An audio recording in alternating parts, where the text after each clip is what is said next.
Liftoff of Space Shuttle Atlantis on a mission to build, resupply, and to do research on the International Space Station. Houston now controlling. Atlantis begins its penultimate journey to shore up the International Space Station. From the dawn of man, there have been many mysterious sightings and reports from the heavens. Some of these are depicted in caveman drawings from thousands of years ago. This drawing comes from Itolo, Tanzania, and dates back over 29,000 years. It appears to document UFOs sending rays to the ground with what seems to be impact marks on the Earth's surface. Proof of alien visitation continues throughout human history. Here we see a picture of Nuremberg on April 14, 1561. Hans Glasser was a journalist of the 16th century. He described a mind-blowing event that occurred in the early hours of the morning.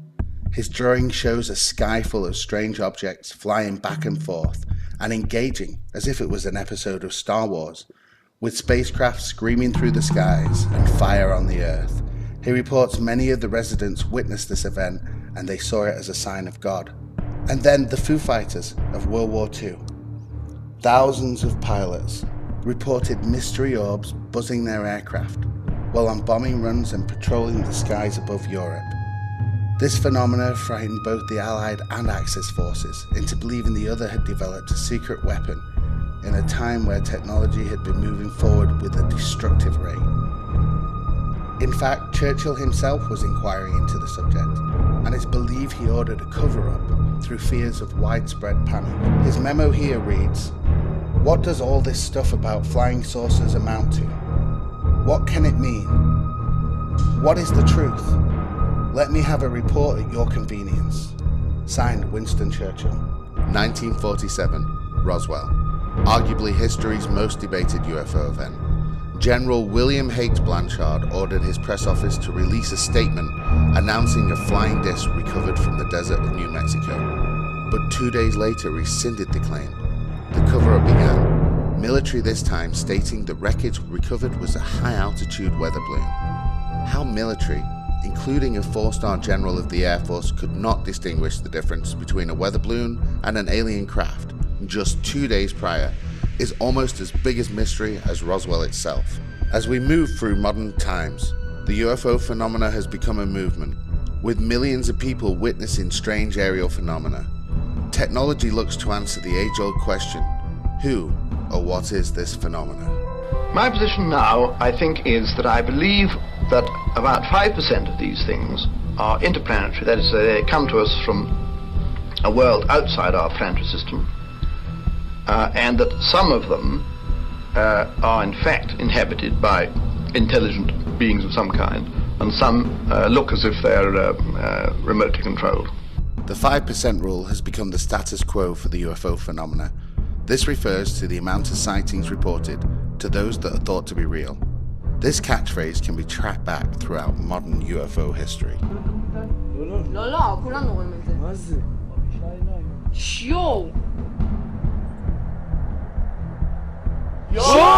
I investigated each and every one of them, and I found that about 80% could be explained, 15% insufficient data, but 5% extremely interesting.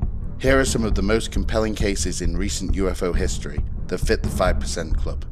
Rendlesham Forest. Over a 2-day period starting December 28, 1980, this nuclear-armed airbase located in Britain was subject to an invasion of unidentified flying craft.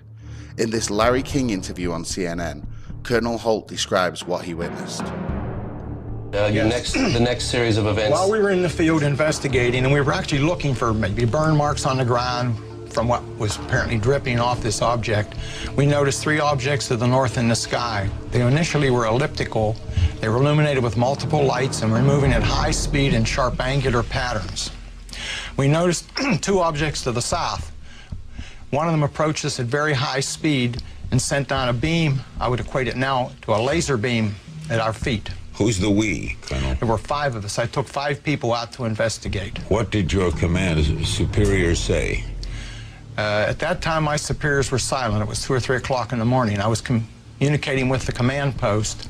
I did take an audio tape. In fact, I brought the original tape recorder with me. It's a little linear tape recorder that I carried around the base. And I made a tape recording which is about 15 or 20 minutes long. It's rather famous now. And did you play it for them? Oh, definitely. I played it the next day. What did they say? Well, my boss took it to the 3rd Air Force commander to the staff meeting the following Wednesday and played it for the staff. The reaction of the staff, from what I'm told, is they didn't know what to do. And the general at that time said, well, it happened off the installation. It's a British matter. Let the British handle it. We found a small blast, what looks like a blasted or scrubbed up area here.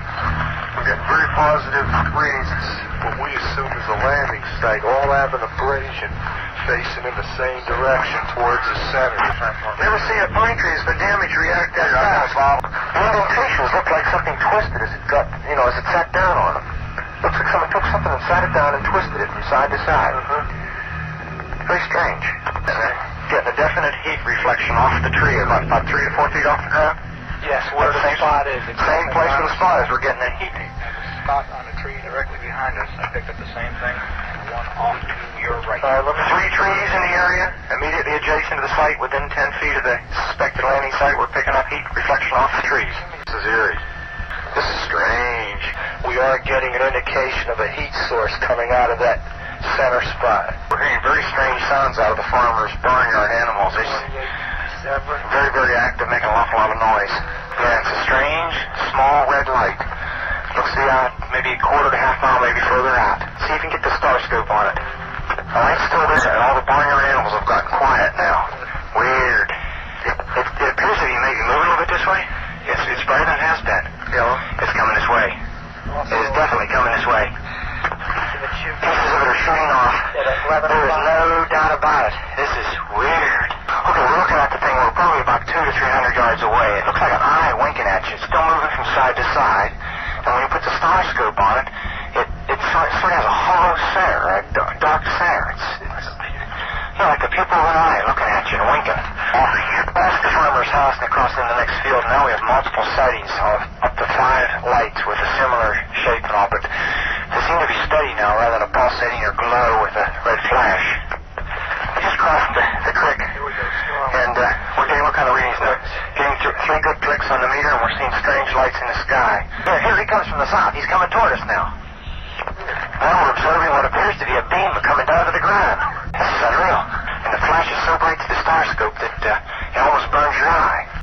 Another compelling case study is Japan Airlines Flight 1628.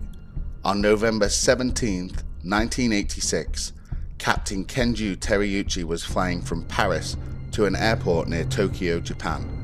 They were on the Reykjavik to Anchorage section of the flight. At 5:11 p.m., the crew witnessed 2 unidentified flying objects to their left. These objects rose from below and closed in on the aircraft.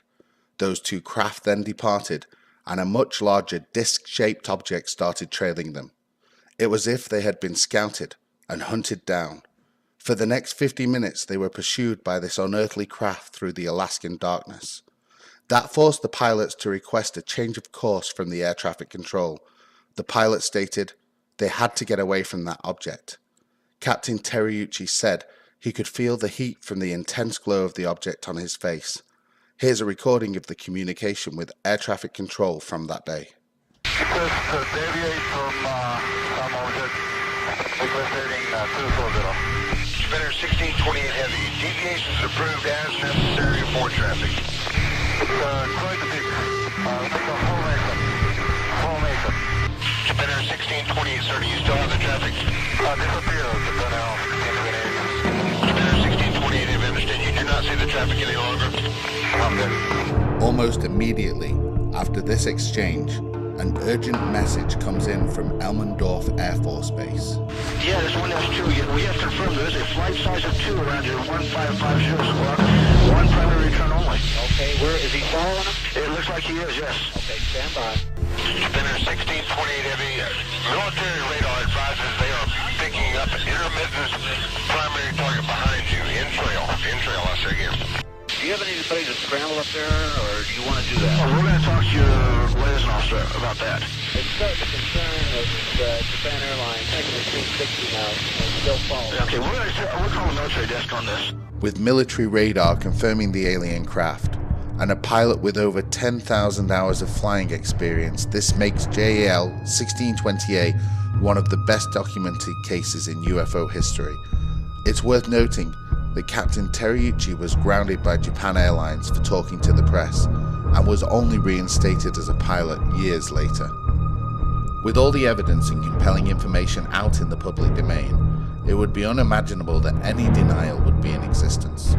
Yet the very force that the people lock into power continues to subdue vital information on the very subject that could well unlock humanity's destiny. The cover-up dates back years. In 1952, General John Sanford held a press conference after government research into the subject of UFOs. I am here to discuss the so-called flying saucers. The Air Force interest in this problem has been due to our feeling of an obligation to identify and analyze to the best of our ability anything in the air that may have the possibility of threat or menace to the United States. In pursuit of this obligation, since 1947, we have received and analyzed between 1,000 and 2,000 reports that have come to us from all kinds of sources. Of this great mass of reports, we have been able adequately to explain the great bulk of them, explain them to our own satisfaction. We've been able to explain them as hoaxes, as erroneously identified friendly aircraft, as meteorological or electronic phenomena, or as light aberrations. However, there have been a certain percentage of this volume of reports that have been made by credible observers of relatively incredible things. It is this group of observations that we now are attempting to resolve. Our basic difficulty in dealing with these is that there is no measurement of them that makes it possible for us to put them in any pattern that would be profitable for a deliberate, custom sort of analysis to take the next step. We have, as of date, come to only one firm conclusion with respect to this remaining percentage, and that is that it does not contain any pattern of purpose or of consistency that we can relate with to any conceivable threat to the United States. We can say that the recent sightings are in no way connected with any secret development by any department of the United States. The government deception continues even today. In an official statement from the Obama administration on the subject, they state, "The US government has no evidence that any life exists outside our planet, or that an extraterrestrial presence has contacted or engaged any member of the human race." The question has come up in several White House press conferences over the years, and the misinformation, joking, and stigmatizing continues. Or a joke. Maybe it has. Part of a grand conspiracy. I'm not aware of any plans that the president has to make public any information about this, but does he feel he's gotten to the bottom of it? Well, I know that he has joked publicly before about one of the benefits of the presidency is having access to that information. I don't know whether or not he has availed himself of that opportunity, but if we have more on this, we'll let you know. At night, under cover of darkness? Potentially. But this is no joking matter, and although planet Earth's only superpower refuses to acknowledge the evidence other world governments have, the Mexican government released this footage of unidentified objects tracked by their fighter jets on March 5th, 2004, 11 UFOs invading their sovereign airspace. Y van a una velocidad, pero 1, 2, 3, 4, 5, 6, 7, 8 en la pantalla. Síguelo, no lo cierres. And in 2016, the Chilean government declassifies and releases footage taken from one of their Navy helicopters. Twice during the encounter, the UFO ejects an unknown material into the air, which is only visible on the infrared spectrum. To the naked eye, the object itself is barely visible. the substance it expels disappears straight into the clouds. Many experts, including aeronautical engineers, were unable to explain this unidentified flying object. Even the British are at it. In recently declassified UFO files from the Ministry of Defense was a story of a fighter pilot, Milton Torres, ordered to shoot down and destroy an unidentified flying object. Here in an interview with Sky News, he talks about his experience. Milton Torres, he's in Miami for us, and over 50 years ago he was ordered to shoot down a UFO when he was based in Britain, and he was flying over East Anglia, wasn't far over Norwich City, and he was told to shoot down what appeared to be a huge object. You could say, hey? You could say it was somewhere between Norwich and Ipswich. It was right in that area. Milton, I know that you locked on and then there was nothing to fire at because this thing went like the speed of sound at, say, 10,000 miles an hour. I have no idea. It was 10 Mach. 10 Mach, at least. You must have, for the last 50 years, this thing must have haunted you, didn't it? It certainly did. I wanted to know what it was in the worst possible way. This is the sort of thing a scientist wants to dig his teeth into. Did you do some research on it? Are you there? Say again? I was just wondering, have you spent a lot of time researching into what it might have been, what it could have been? Well, yes, I did. I did a lot of researching on my own, but I found nothing that we knew it. So that's the best I could come with it. It was just way too fast and way too... well, let's put it this way. It aberrated all of the laws of Newton that Sir Isaac Newton put in place.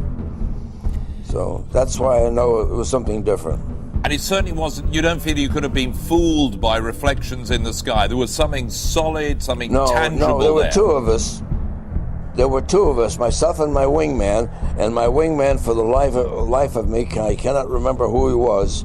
But whoever he was, I just didn't know who the hell besides myself could be seeing this. So that was two radars up there, not just one, and the GCI radar as well.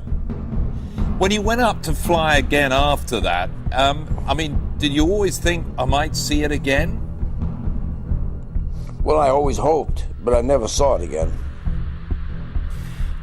And what about other pilots? Did you ever talk to other pilots about it? Did other pilots say, yes, I've seen talked something? to several others. I've talked to several of them, and most of them have said they've seen something, but they didn't know what it was. But presumably, and that's about the bottom line.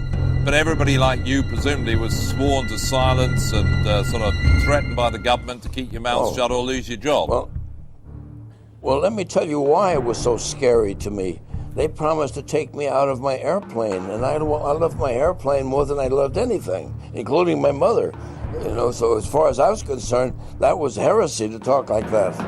So when they said that, they got my obedience. Sounds like they got your attention, and you got ours as well. Milton Torres, it's been a pleasure talking to you here on Sky News.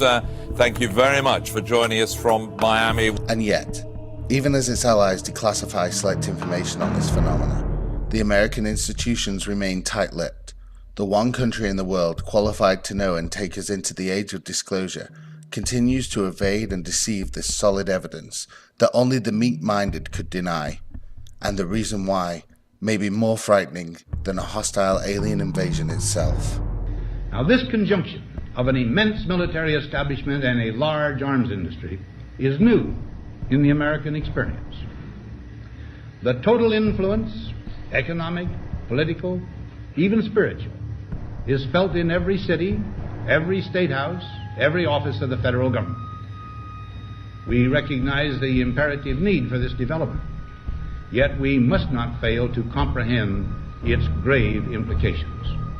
Our toil, resources, and livelihood are all involved. So is the very structure of our society.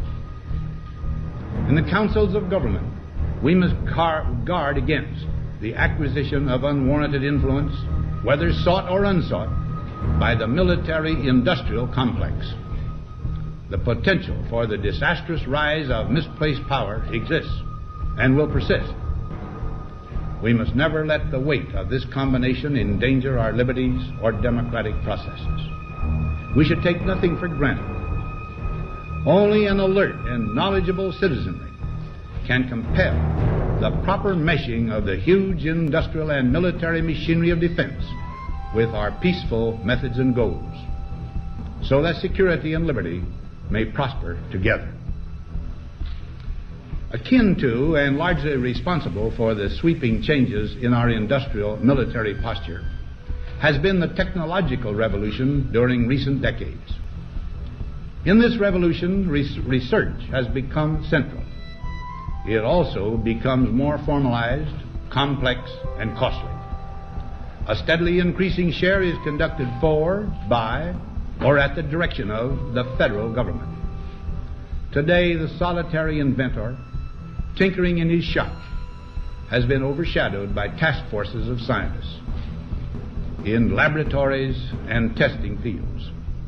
In the same fashion, the free university, historically the fountainhead of free ideas and scientific discovery, has experienced a revolution in the conduct of research. Partly because of the huge costs involved, a government contract becomes virtually a substitute for intellectual curiosity. For every old blackboard, there are now hundreds of new electronic computers.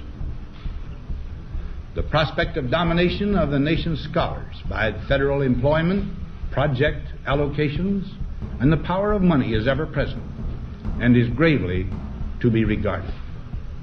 Yet in holding scientific research and discovery in respect, as we should, we must also be alert to the equal and opposite danger that public policy could itself become the captive of a scientific, technological elite.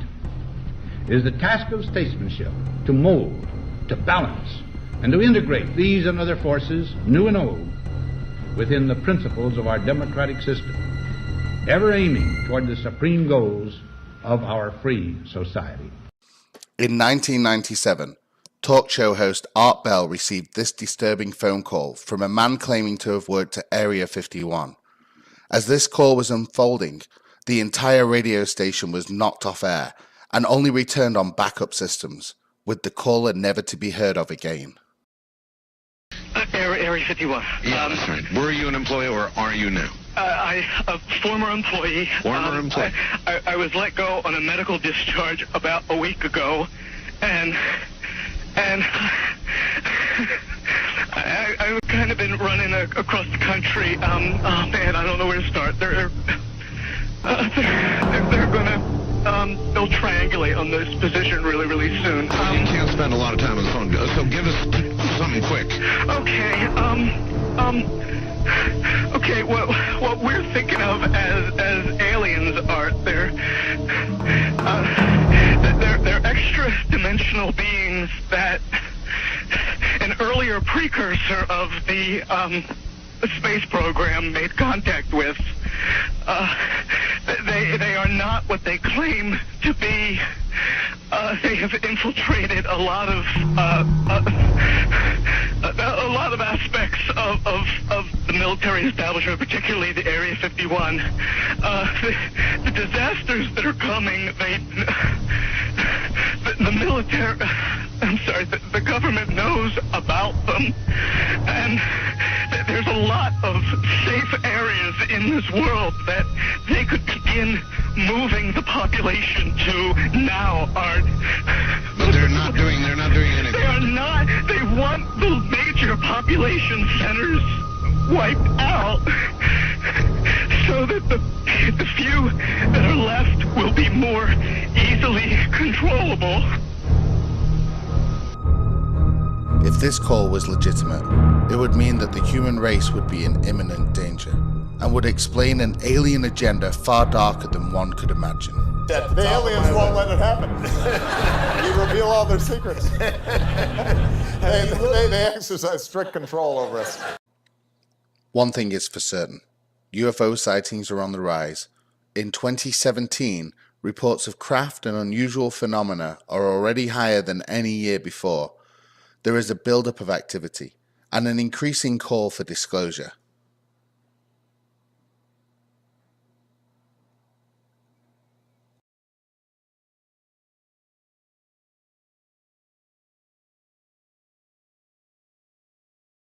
With even past presidents now alluding to something locked away deep inside the circle of secrecy, it would seem we are heading towards a penultimate conclusion to this age-old question. I got a letter from 13-year-old Ryan from Belfast. Now, Ryan, if you're out in the crowd tonight, here's the answer to your question. No. As far as I know, an alien spacecraft did not crash in Roswell, New Mexico in 1947. And Ryan, if the United States Air Force did recover alien bodies, they didn't tell me about it either, and I want to know. Tell me about the time you once saw a UFO. Well, I was the district governor of 56 Lions clubs in southwest Georgia, and I had to visit all the Lions clubs and make a speech. And I was outside a school lunchroom one night, right before sundown. It was getting dark, and we were getting ready to eat supper. And I and about 25 men were standing around, and all of a sudden, in the western sky, we saw a strange light coming toward us, a round light, and it got closer and closer, and right above the pine trees, it stopped, and then it began to change colors from blue to red to white. And then it stayed there for a while. We were all aghast. We didn't know what it was.